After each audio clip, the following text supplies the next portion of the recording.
made of a desiccated pig intestine, dehydrated down where it requires about 10 gallons of the original raw gut when it's desiccated, and run through the extractor and dehydrated to make about 1 pound of the original material. Now that is placed in a tube. We use about 4 grams, and then we use 10 to 20 cc's of a tyrode solution. It's a chemical series of salts. Now that is what Kendall used for the isolation or bringing out this Bacillus typhosus in the filterable state, which is published in the Californian Western Medicine in 1931, our joint report on that. Now these organisms, again, before we go farther, they cannot be stained with the aniline or acid dye stains that's used in the ordinary technique and method of staining tissue sections or even bacteria. Now those organisms are so minute and so delicate that they have to be stained with a frequency of light. Now after we built our first high-powered microscope, we had to build an illuminant unit to be able to see these different types of organisms and different types of tissue also. So we had to build this particular unit. We built a unit which I have a patent on, a special lamp that will produce 2,000 candle power and a needle point of beam where it comes through the condenser. But between this source of illumination and the so-called substage condenser, we have a pair. On the universal microscope we have 4, but we use a pair of rotating wedge-shaped quartz prism. They're circular and they're wedge-shaped. And by rotating those, we bend the beam of light, that what we term the neutral or core beam of the illuminant unit, at different angles of incidence, so that it strikes the object under examination at different angles of refraction. There we see these particles at a different refractive index, and every one of them is entirely different. For instance, we find that the Bacillus typhosus, in its filterable state, is a beautiful turquoise blue body. We see them swimming through the field. They're highly motile, and incidentally, if the organism, the bacteria, is a motile bacteria, in most instances the virus will be motile or highly motile, and vice versa.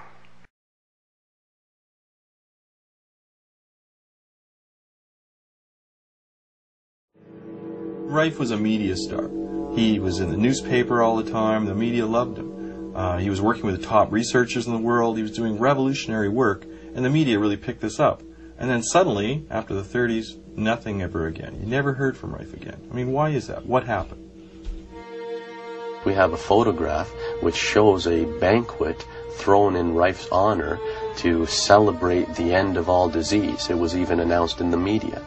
And then, years later, all these people that were at this banquet in honor of Rife denied even knowing him.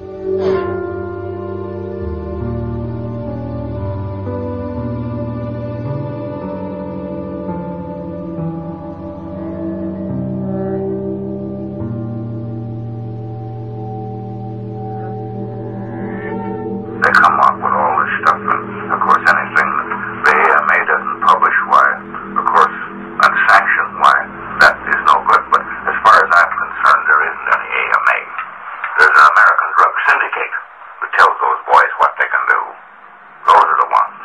Mark Davis, Whitehall, and a bunch of them. They tell them what they can do.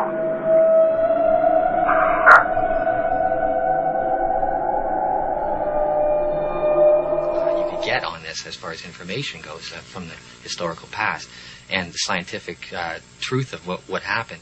So, but what we discovered, I mean, what anybody will discover when they search the record, is that Royal Rife invented a microscope in the early 1930s, which was called the universal microscope, and its unique quality was that it was able to view viruses in their living state.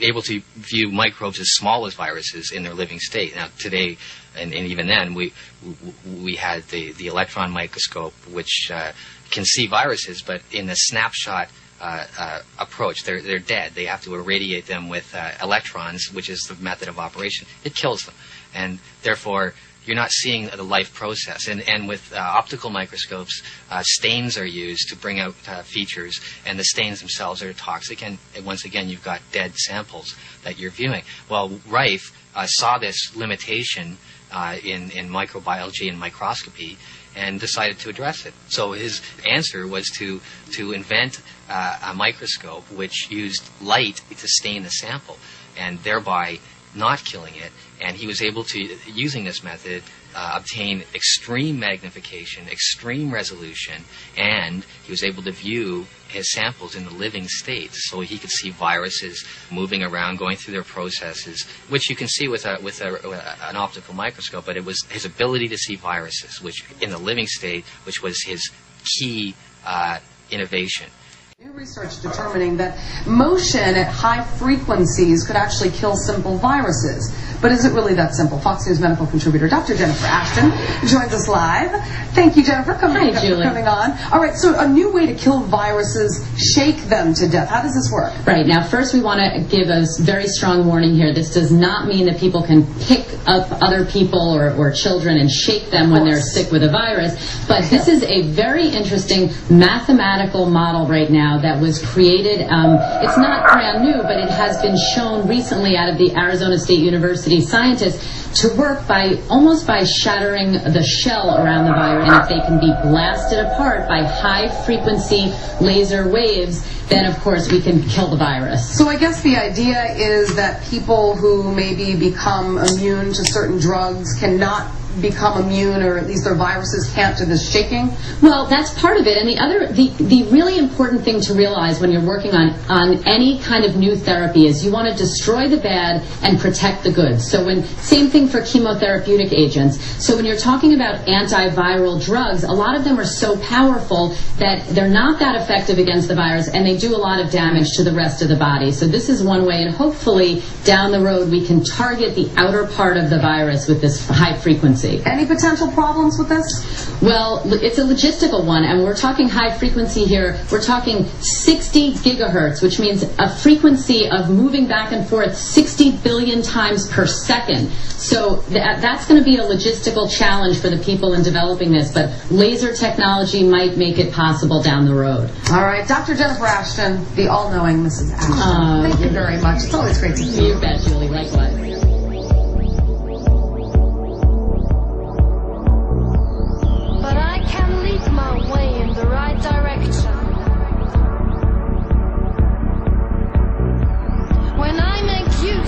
This fighting wool and just go. There's more power in every person, in everything.